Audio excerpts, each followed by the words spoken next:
Joining us now to discuss this, former Deputy National Security Advisor KT McFarland. KT, good evening to you, and always great to see you. Wow, we're talking about Afghanistan as we've left that country, and now you've got the Taliban, terrorists essentially, trying to form a government here.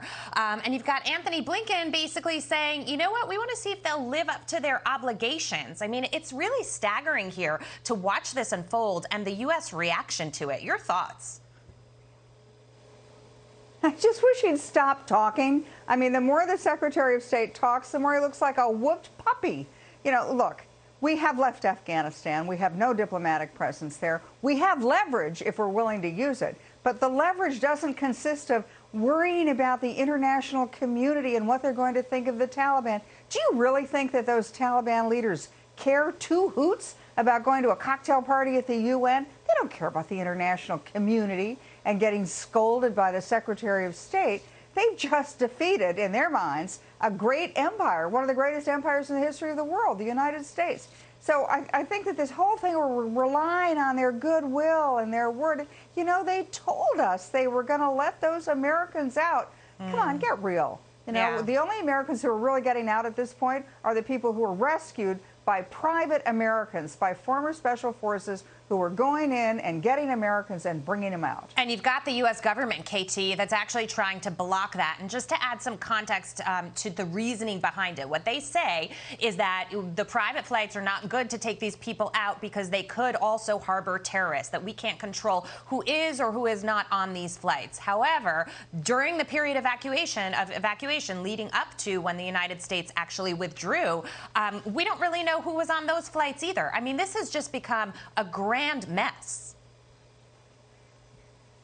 Yeah, and I'm not buying this excuse. You know, the United States government has biometric data on the Afghans who were helping the United States, who were working for the Americans. That's how they got their ID cards to get onto the American base at Bagram, for example. But when we left Bagram, what happened to all that biometric data? Well, it was seized by the Taliban because we left it behind. So I'm not buying the thing of, well, we don't know which Americans are there. We don't know which Afghans are there. We don't know who's what.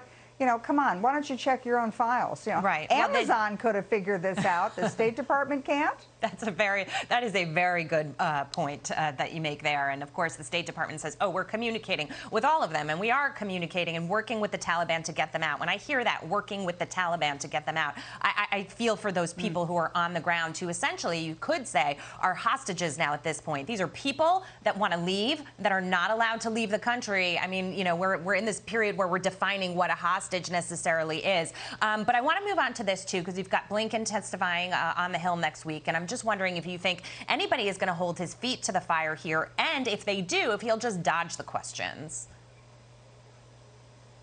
Well, I'm sure he's very good at dodging the questions. I'm sure he will dodge whatever questions he gets.